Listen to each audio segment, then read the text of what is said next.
It's the Ross Tucker Football Podcast. Oh, yeah, it is. But it's not just any Ross Tucker Football Podcast. It is a Wisdom Wednesday with Andrew Brandt, host of the Business of Sports podcast presented by DraftKings. We kind of have Andrew on every other week during the season. There's several reasons for that, by the way. Number one, most of Andrew's time to shine is the off season as the Business of Sports maestro more than during the season. Number one. Number two, we know how much you love Andrew. So you must subscribe and either listen to the Business of Sports podcast to get your Andrew Brandt fill every week, because he's only on here about every other week. And also, it gives us the chance to have some different guests on the Ross Tucker Football Podcast every once in a while, sprinkle in a little bit of variety during the season. So there's three awesome reasons why we have Andrew on the show every other week. Of course, I follow him on social media. I read all of his stuff, so I'm always up to date. But I got a lot of specific questions for Andrew today about the Packers stock. We're 2 days away from a Spread the Word winner being named. Why don't you make this the week? Why don't you make this the week where you quote tweet it and say how much you love any of the shows on social media? Either quote tweet at Ross Tucker Pod or at Ross Tucker NFL. I check both. You get a great chance to get a retweet if you do that. Or share on Facebook, facebook.com/Ross Tucker NFL. Love doing the cameo style videos on YouTube, youtube.com/Ross Tucker NFL. Just subscribe and comment. I did 2 of them yesterday. In fact, a singing one, a fantasy football trash talk video. Those things, people pay a lot for those on Cameo. And then the Madden giveaway. I've got 2 more. It's really simple. myfrontpagestory.com. It's the coolest gift for a loved one I'm aware of. If you guys have something you think's better, bring it to me. I'll debate you all day. Being able to tell somebody you had a story written about them, it's magical. And then when they actually see it and they're reading the print and they see the quotes from their loved ones, they will cry. It's really an emotional experience. myfrontpagestory.com. And you can get a Madden for it this week as well. It's Big Show time. The Big Show. Talked about him earlier. He's at Andrew Brandt on social media. He's got an unbelievable newsletter on Sunday mornings. He, of course, is the host of the Business of Sports podcast. He writes for the MMQB. He's everywhere. And he's the perfect guy to talk to about something I'm fascinated by this week as it relates to the Packers stock sale. But first, Andrew, I do need to get your thoughts on a couple of the big moves late last week, starting with Odell Beckham Jr. signing with the Rams. The Browns gave him the release. The Browns got $3 million back because he wasn't on waivers. It seemed all pretty complicated, Andrew, but ultimately, I guess both sides got something. Odell got to pick where he wanted to go, and the Browns got $3 million back. Yeah, Ross, a lot going on since we talked. The Odell thing, I've been pretty vocal about. I just think he's more, as I call it, name than game. And this is what happens in my opinion, with a lot of free agents, where people get obsessed with the name and there's been a great performance in the past. But is that really who he is now? We're going to find out. I just have thought that since he left the Giants, he's been more name than game, certainly with Cleveland. So 2 things. One, when he left the Giants, they had just paid him a huge bonus and they traded him 5 months later. They took on a $16 million dead money charge. They paid him $20 million bonus and traded him 5 months later. So that tells me either one or both sides was only too happy to move on. The Giants were taking this huge dead money hit to move on. And here, the Browns worked out something where they could take on a charge just to move on. That should tell you something, right? So I think then it came down to recruiting, because the money that was reported, Ross, it's not much. I mean, forget incentives. Anyone can give incentives. I gave incentives for 10 years. They're an easy give from the team. So basically he's making about $1.2 million. which is nothing for a star receiver. The question is he a star receiver? We're going to find out. He picked the Rams. And for the Rams, we know they're all in and all that, but this was not a big deal for the Rams. They gave him $1 million too for 1 year, and they'll see what happens. So it's a low risk deal for the Rams, as it would have been for the Packers or Chiefs or Saints, because no one was going to blow them away with money. So what I think this is part of the Rams' grand experiment, to acquire a lot of names and see where it goes. It certainly didn't look good Monday. Yeah, and you know what's crazy? 2 thoughts on that, Andrew. Number one, how about the fortuitous timing of they sign him and then Woods tears his ACL? Yeah. So he went from a nice to have, a luxury, to kind of a necessity, and the Rams still only had to pay $1.2 million for him. And then here's the thing, Andrew. If it does work out for him, I wouldn't be surprised if the Rams let him go in free agency to get the comp pick back. Right.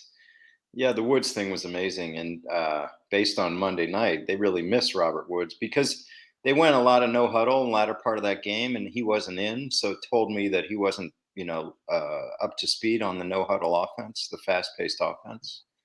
So we'll see if he adapts. I mean, we'll see if the Rams adapt. I've had talks with NFL executives, Ross, who's like, I just use the words. The Rams are the grand experiment. If number 1 picks and dead money and all that doesn't matter, maybe other teams will do it, but not based on the other night. I like the fact, we talked about this before. I like the fact that the Rams are sort of zigging while everybody else is zagging, right? They're trying something totally unique and different than everybody else, stockpiling draft picks and the whole deal. We shall see. What about Cam Newton coming back to the Panthers, Andrew? I'll give you a blank canvas. I got a couple specific ones, but I'll give you a blank canvas to start. Yeah, I'm trying to remember. You know better than I do. I think David Tepper was already in there when they let him go. So yeah, I guess it's coming back to the same owner. I just, they kind of went zigged, talk about zigging and zagging with Sam Darnold and a few draft picks given up, and that doesn't seem to be working. And I guess the one thought I had, Ross, is I turned on the games the other day, and there's all this hype about Cam Newton running the ball in, and I'm back. And I only found out later that he just kind of came in for the goal line, right? I'm like, wait a minute, he's not really playing, right? It's PJ Walker's the quarterback, and he just comes in for goal line. So I had a different view of it. So it's almost like he's a Taysom Hill, right? That's what he is. He's just coming in for like the short yardage. Well, for that game, I think he's going to start this week. But for last week's game, that's all. That he was just a package player. Yes. I mean, name than game is the same thing with Odell. He play 2 years in New England. I mean, like people forget he's been playing, and I guess not very well. But he's a great story, and he certainly has brought a lot of fashion back to the NFL. So the thing that I think is interesting about there is they actually gave him a decent amount of money, Andrew. And I'm sitting here thinking, who are they negotiating against? It was almost like a mea culpa for releasing him a couple years ago. I don't really know what the deal was, but it seemed like they gave him 2.25 base, 2.25 to sign. So he's getting 4.5 for the rest of the year for 7 games when, I mean, who else? Nobody else is even trying to sign him. But I guess they wanted to show some appreciation or respect for having him as their starting quarterback, or I don't know what happened there. I don't either. I mean, that seems to be more money than the Patriots gave him for the whole year, either last year or the year before, or maybe both. So, yeah, that's a little surprise. And, I'm sure you talk about on your other podcasts that they're now in prime position. Somebody's got to get that 7th playoff spot. Like, nobody really seems to want it, but they might be in prime position. Have you ever brought a guy back like that, Andrew, when you were at the Packers? Is it weird? Yeah, I mean, but after I left, they brought back what's still the yardage gained by running back in the NFL in Packer history, Amon Green. Amon left us in free agency. And look at Randall Cobb. These guys, they do come back, but not at that level. Not the quarterback. All right. So, Andrew, you mentioned the Packers. Yeah. So they're selling stock, quote unquote stock. And I've seen you tweeting a lot about that this week at Andrew Brandt. And by the way, you're getting a ton of engagement on those tweets. The Packers fans love that it feels like you have their back on this Packers stock. So explain what it is and why it's so valuable. Yeah, I dive deep on the podcast this week, The Business of Sports. But let me first disclaim, Ross, because I was there 99 to 09. There was a stock sale, I think, in 07, and there was one in 12. So I was between it. I never experienced the stock sale. Wait a minute. If you were there 99 to 09 and they had one in 07, then you did. No, I'm sorry, 97. Oh, okay. So they had one in 97 and they had one in 12. So I missed it, but it is what you think it is. And it's people paying money for a share. Let me just say this. When I got to Green Bay, I looked at homes, and it's amazing to me still to this day, when we looked at homes to live in Green Bay, I'd say 70 to 80% of the homes, Ross, I'm looking at your background, 70 to 80% had Packer Shrine rooms, green carpet, green walls, green paint, and these balls and pictures of Favre and pictures of Jerry Kramer and the stock certificate. It was everywhere. And of course, I experienced it for 10 years, and now I experience it every day on Twitter. It's just, there's nothing like Packer fans. And let me just say, that was part of the reason I left. I could not walk out of my house and not talk about the Packers. That's a tough way to live. But anyway, this is how they. So non-Packer fans don't get it. They don't get it. They don't get paying $300 for what is a donation, a gift, no transferable value, no input on team decisions, no dividend, no stock exchange. Yeah, I think people know that. It's like these people think these Packer fans are dumb. They know that. They know that. But Ross, every Packer fan will say something like this: it's the most valuable thing I own. If there was a fire in my house, that's what I would take first. And you got to understand it. It is value. Are the Packers literally printing money? Yes. But other owners do it in different ways.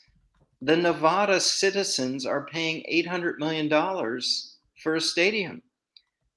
Okay, the Packers are raising $90 million from fans. So, I mean, you can look at it in a lot of ways. I just think my point, Ross, on Twitter in defending Packer Nation is there seems to be some condescension, for lack of a better word, towards Packer fans, that they're part of a ruse. They get it. They get it. It's value. And it's a lot of value to these fans. So it's really the idea of it is a publicly owned team and I've got a piece of it. It's really the idea as much as anything, right?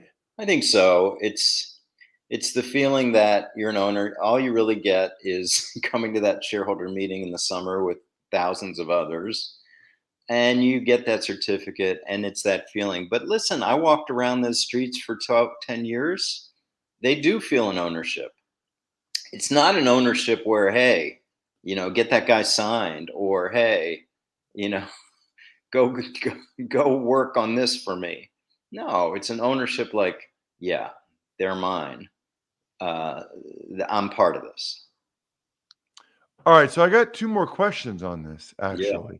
Number one is, what is the structure of the Packers? Like, I know they have a board of directors, and they're the ones that can ultimately hire and fire Mark Murphy, whose job is it to hire and fire the GM and the head coach, et cetera.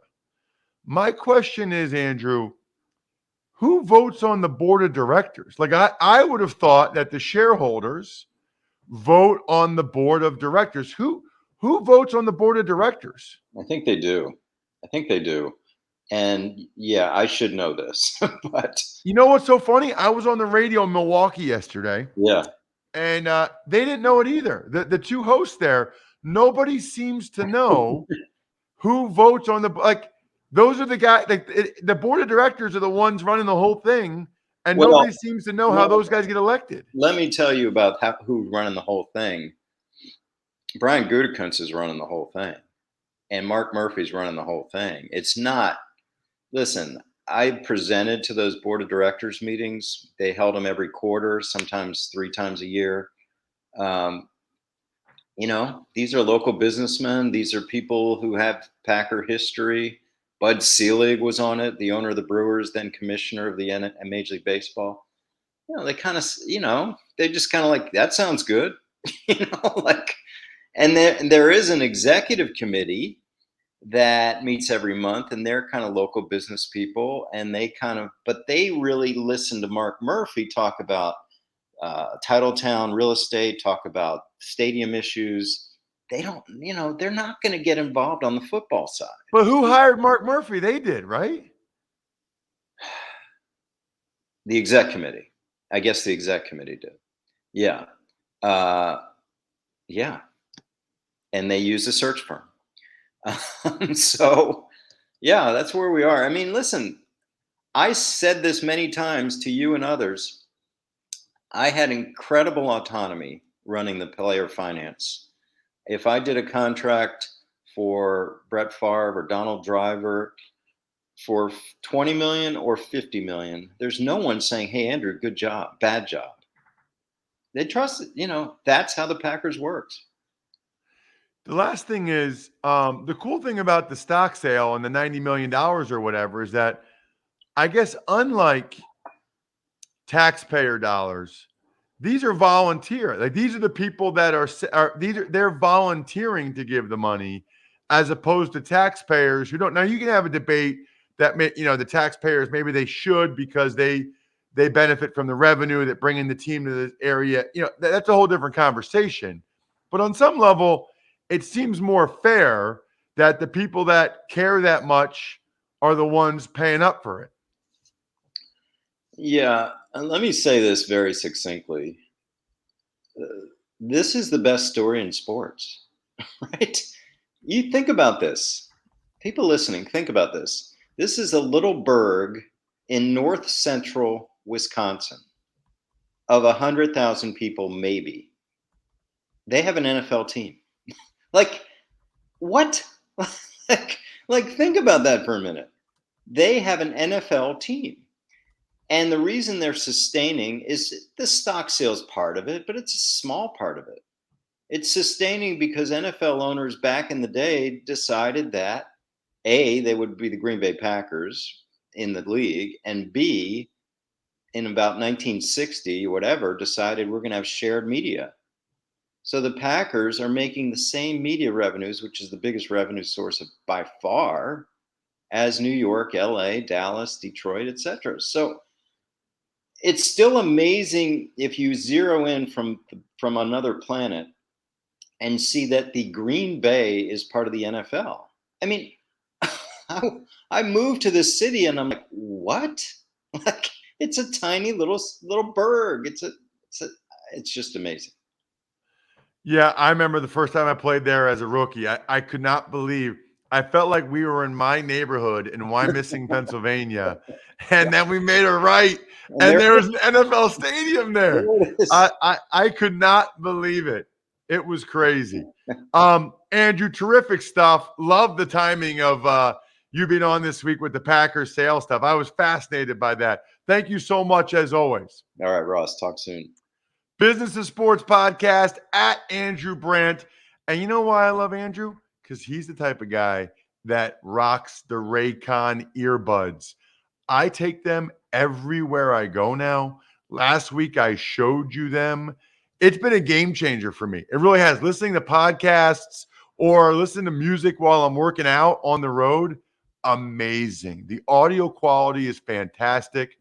It's comparable to what you get from other premium brands, except here's the thing. Raycon starts at half the price. It has a built-in mic so you can take your calls on your earbuds, which I do all the time if I'm walking, even at the beach or whatever. It is a perfect holiday gift. Perfect. Get them something they can use for calls, for music, for work, or play at home on the go. Trust me, you're going to use them every day. Go to buyraycon.com/Tucker today to unlock exclusive deals up to 20% off your Raycon order. But hurry, because this offer is available for a limited time only, and you don't want to miss it. That's buyraycon.com/Tucker to unlock up to 20% off your Raycons. Buyraycon.com/Tucker. Tuck's Takes. Morning, Ross. Let's start with the Chargers placing D lineman Joey Bosa and Jerry Tillery on the COVID list. Wow, that Steelers-Chargers game, Roethlisberger might be out unless he gets back-to-back negative tests. Bosa, we don't know if he tested positive or he's just a close contact, but he's unvaccinated, reportedly. So that puts him at risk for this game. And this is a big game for both these teams, and a lot of their best players are going to be unavailable. Tuck's Takes. Baltimore Ravens cut Le'Veon Bell. Right. Well, I think that they've found, they like Devontae Freeman more. They've got Tyson Williams. They needed the roster spot. Bell was not as valuable. If they have injuries, they might bring him back. And, Le'Veon Bell got another year for his pension and benefits, everything, Bri. That one more year, it's a big difference. Annuity, he already made a lot of money in his life, but annuity, 401k, pension, health savings account, all that stuff. So, anytime you're an NFL player, you get on a roster for 3 games and get another credited season, that really adds up for your benefits. So good for him. Tuck's Takes. Kansas City Chiefs elevate backup quarterback. Is it Buechel? How do you pronounce that? I think it's Shane Buechele. Buechele. Okay. Since the Cardinals were going to sign him. So evidently the Arizona Cardinals were going to sign Shane Buechele off of the Chiefs practice squad, which I don't know what that says about Kyler Murray, by the way. Actually, you know what? It just says that Colt McCoy's hurt now too. So they need another quarterback because Kyler Murray's iffy, Colt McCoy's iffy. They've got Streveler, the CFL dude with the tattoo. They need another quarterback. So that's what it says about that, I guess. And the Chiefs shows you they like him. They didn't want to lose him. So maybe he's the heir apparent to be Mahomes' backup behind, instead of Henny maybe next year, or maybe they just, they want to keep developing him and trade him like Andy Reid does so often. Tuck's Takes. More quarterback news. The Green Bay Packers cut quarterback Blake Bortles. Don't need him anymore, right? They had him because Aaron Rodgers and Kurt Bankert were both on the COVID list, so they needed Blake to be the backup behind Jordan Love for that Chiefs game. They kept him on the roster, practice squad for this past game. So that's a bummer for Blake Bortles because he was only on a team for 2 games. He needs one more game for all those benefits that we talked about. Tuck's Takes. And finally, the San Francisco 49ers running back Elijah Mitchell fractured his finger, but he still may be able to play on Sunday. Man, think about that. Think about you got a broken finger and you're carrying a football in it, and heat-seeking missiles are coming with their helmets to try to hit that football out of your hand. You know how much it hurts to get hit in the finger when it's already broken? A lot. I've had dislocated fingers. That's a lot of pain. Elijah Mitchell is a tough dude. You know what's not a tough decision, by the way, Bri? Taking keeps. 2 out of 3 men will experience some form of hair loss by the time they're 35. There are only 2 FDA-approved medications that can prevent hair loss. Keeps offers both. I actually was taking both of the FDA-approved medications per multiple doctors before Keeps was even a company. And then when I found out about Keeps, I was like, oh man, this is so sweet. I don't need to go to the doctor anymore for a prescription for the pill, or I don't need to go to the store to pick up the topical solution. They'll just send it right to my house. It's perfect. They'll send it to your house in discreet packaging. Proven results. The FDA, as we all know recently, does not approve unless they have scientific evidence of the results. All I can tell you guys is if you're not sure whether or not to sign up, sign up. Do it earlier. If I have one regret, I wish I would have started taking the medicines you can get from Keeps earlier so that I could have kept more of my hair. If you're ready to take action and prevent hair loss, go to keeps.com/Ross to receive your first month of treatment for free. That's KEEPS.com/Ross to get your first month free. Keeps.com/Ross. Let's get to an email, Bri. Ever wanted to ask an NFL player a question? Well, here's your chance. It's time to Ask Ross. Email address, ross@rosstucker.com. Love your emails. Love the interaction. We tried to do that show one time. Not enough people wanted to be on it, but where you guys just got to ask me questions because it's one of my favorite things because the questions you guys ask are a lot of times more creative or imaginative than stuff I come up with for the show. What do you got, Bri, from Chris Carter? Hey, Ross, my question, with all your experience dealing with the media and all of your podcast success, who would you say is the most interesting person that you have interviewed, sports or non-sports related, as you always seem to bring on good, informative guests? Like you mentioned in an earlier episode, I feel horrible for Fitzmagic getting hurt and thought Washington was going to be a great fit. Anyway, I love your shows. Look forward to my morning drives. Thank you, Chris Carter. Wow. Thank you, Chris. And, we mentioned this earlier in the week, Bri. It doesn't look like Fitz is going to come back this season. And I'm a little bit nervous for him and what that means for him. And I'm going to have to, at some point, reach out to him and just make sure he's doing okay because you just don't want things that are lifelong issues. Trying to think, I'm looking through the guests that we've had, trying to think who have been especially interesting to me, Bri. I think Brandon Thorne is interesting in the sense that I don't think he ever played offensive or defensive line, went in the military, but now he's kind of become an offensive line expert.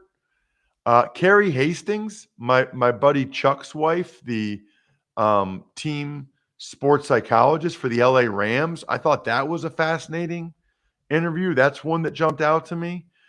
Chris Nowinski, who I played against at Harvard, for him to go in the WWE and then now he is pretty much leading the charge for concussions and CTE research in the United States. That's fantastic. I mean, there's a lot. I don't know. I mean, I'm literally going through my guest list here, but there's a lot that I find really, really interesting and fascinating. It's one of the things I love the most about doing the show. I don't know, Bri, if you can remember one, but those are some of the ones that have jumped out to me over the years that I just find very, very interesting. But there's a lot more where that came from, quite frankly. Kurt Warner, obviously his story's pretty crazy. There's a lot.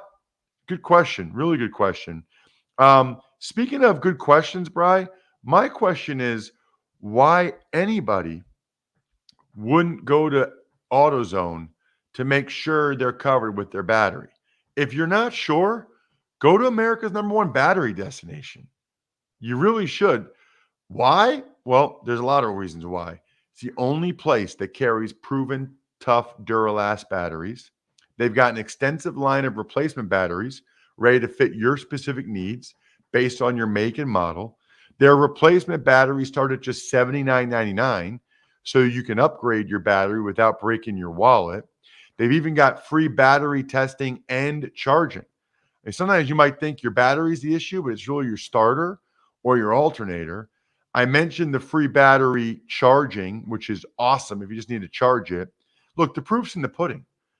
Next time you're in need of battery help, or even if you're not sure, get your battery ready for the harsh winter weather. Start at AutoZone, America's #1 battery destination.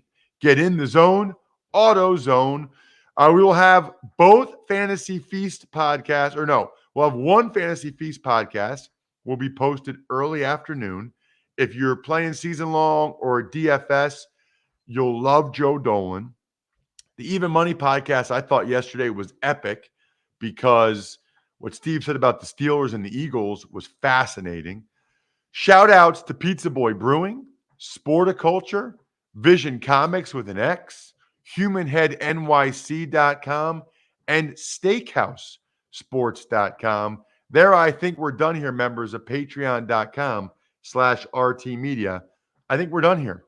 Thanks for listening to the Ross Tucker Football Podcast. Make sure to also subscribe to the Fantasy Feast, Even Money, Business of Sports, and College Draft. All available at Apple Podcasts, RossTucker.com, or wherever podcasts can be found. A lot of times on the show, I mentioned DraftKings. Here's what you need to know. You got to be 21 or older, New Jersey, Indiana, or Pennsylvania only. New customers only. Restrictions apply. See DraftKings.com/sportsbook for details. Gambling problem, call 1-800-GAMBLER, or in Indiana, 1-800-9-WITH-IT. By the way, if what I was talking about included a deposit bonus, doesn't always, sometimes it does. Deposit bonus requires 25 times playthrough, and deposit bonuses are paid out in site credit.